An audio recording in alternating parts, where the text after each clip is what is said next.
All right, so that's how they do it in Norway. But what about South Africa? Would one of our leaders actually do something like this? Let's talk now to advertising guru Pepe Marais, who's joining us in the studio. Pepe, thank you very much for coming in. We saw that brave Prime Minister, incumbent currently in Norway. I think the elections, as we said, he had in the report, are coming up in September. I mean, very, very brave for a politician to go out there on the ground ahead of elections, put yourself in that kind of risk. But from a creativity side, you can't fault him. You can't, and I think very brave. If you tried it, yeah, I'd question what would happen. But I think amazing, because I think people, you always think you can't do much. And I think he sort of humanized himself, if I look at it. He put himself close to his consumers. And I think that's amazing. So well done to him. Coming to South Africa, you're talking about getting closer to his consumers. That's the voters in this particular case. We tend to see our politicians coming to us ahead of elections generally. Between elections, we don't see them. Do you think a bit of creativity like that, as an example, for instance, could work for some of our politicians in South Africa? I think the way we engage with our politicians is either through the news, and that's often like a one-sided view, so you might miss the human side to that person. You just see the ugly side mostly.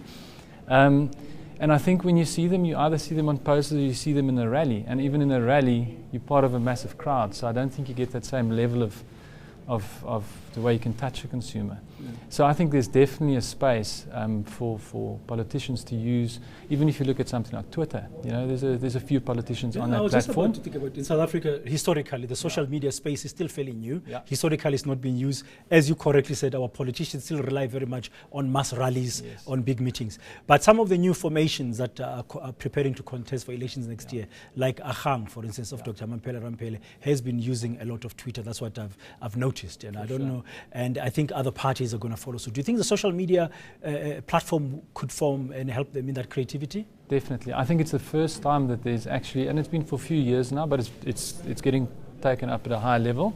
But I think it's the first time that you can actually communicate on sort of a two-way conversation with consumers. Because normally if you do an ad campaign, you use television, it's pretty much a one-way conversation.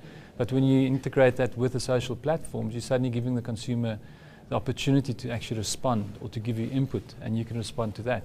So I think more of that will be great. I remember when Obama first came into power years ago, he actually used YouTube to win over quite a big state. We rallied up the support of a comedian that kind of won that state for him. So he used very, very creative, and he used a very creative agency to help him with that campaign. I'm just smiling because I'm just imagining Helen Zille of the DA on the dance on stage. Normally she's been taking to a lot of dancing now. I'm sure a YouTube clip of it would become a hit. How important, finally, just is a brand here? I mean, political parties are ANC is more than 100 years old. The DA is a fairly new opposition party. It's got a history of the Democratic Party. We've got a plethora of other new opposition parties. There was a multi-party forum meeting that was taking place yesterday between some of the parties like COPE and UDM. I mean, how important is brand in this space? I mean, I'm going to be biased because that's my business, but branding to me is everything, even on a personal level. But it starts with your delivery. So you can have the best ad campaign in the world, the best advertising, saying all the right things, but if you don't deliver on the shelf, your product's not going to get consumed.